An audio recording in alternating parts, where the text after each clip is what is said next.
शुक्रिया। और माहिरीन का मानना है कि कोरोना से लड़ने के लिए 21 दिनों का लॉकडाउन काफी नहीं है। इसका मतलब है कि लॉकडाउन को अभी मजीद बढ़ाने की जरूरत पड़ेगी, यानी लोगों को दिमागी तौर पर इसके लिए तैयार रहना होगा। और इसी मुद्दे पर जी मीडिया रिपोर्टर रूफी जैदी ने डॉक्टर गुंजन गोविल से बात की। डॉक्टर गुंजन, क्या आगे बढ़ाने की जरूरत पड़ेगी इस लॉकडाउन को? क्या ये नाकाफी है? देखो रूफी, हमें ये बात समझनी पड़ेगी कि इस लॉकडाउन का कंसेप्ट क्या है। बेसिकली जो इंक्यूबेशन पीरियड है इस वायरस का, वो करीब 5 से 15 दिन का है। पहला लॉकडाउन जो हमने 21 डेज़ का 3 वीक्स का किया है, उसका पर्पज़ ये है कि हम जो है, हम कहते हैं रिप्रोडक्शन नंबर रिड्यूस करना। मतलब एक आदमी कितने और लोगों को, एक जो कोरोना इफेक्टेड मरीज है वो और कितने लोगों को इफेक्ट करेगा, उस नंबर को कम करना है। हमें इस रिप्रोडक्शन नंबर को, जो इन्फेक्ट करने की पॉसिबिलिटी है, इसको लेस देन 1, एक से कम करना है।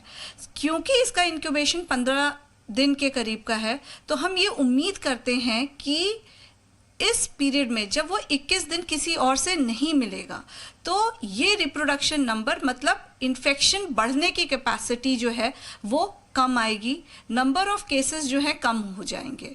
मगर हम अगर ये सोच के चल रहे हैं कि 3 हफ्ते के लॉकडाउन के बाद सब कुछ सही नॉर्मल हो जाएगा, इसके चांसेस ना के बराबर हैं।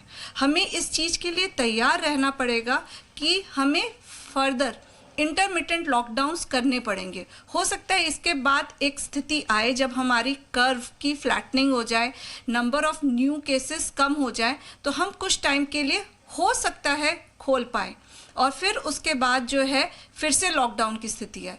या फिर ये भी हो सकता है कि इसी लॉकडाउन को आगे बढ़ाना पड़े। एक जो नई स्टडी आई है वो ये बताती है कि 49 डेज का अगर लॉकडाउन होगा तो जो स्थिति है, जो हालत है भारत में, वो कंट्रोल में आ सकती है। क्या 49 डेज काफी होंगे या उसके आगे भी ये बात जा सकती है? देखो, ये जो स्टडी है ये इनिशियल नंबर्स पे बेस्ड है। अभी जो हमें समझना पड़ेगा वो ये है कि ये 49 डेज से भी ज़्यादा लग सकता है।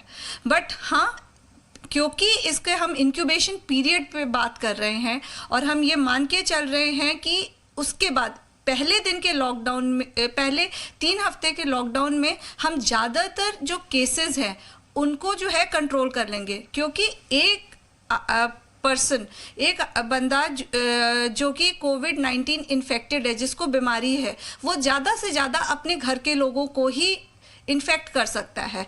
तो मान लो हमने डिटेक्ट कर लिया और उसने इन्फेक्ट भी कर दिया, तो फिर हम उनको क्वारंटाइन, मगर आगे फिर से हमें फर्दर लॉकडाउन भी करना पड़ सकता है। क्योंकि जो एंड ऑफ 21 डेज पे इन्फेक्टेड लोग होंगे, जो कम्युनिटी स्प्रेड अगर हो गया है, तो उस चीज़ को रोकने के लिए ये लॉकडाउन आगे बढ़ाना पड़ेगा।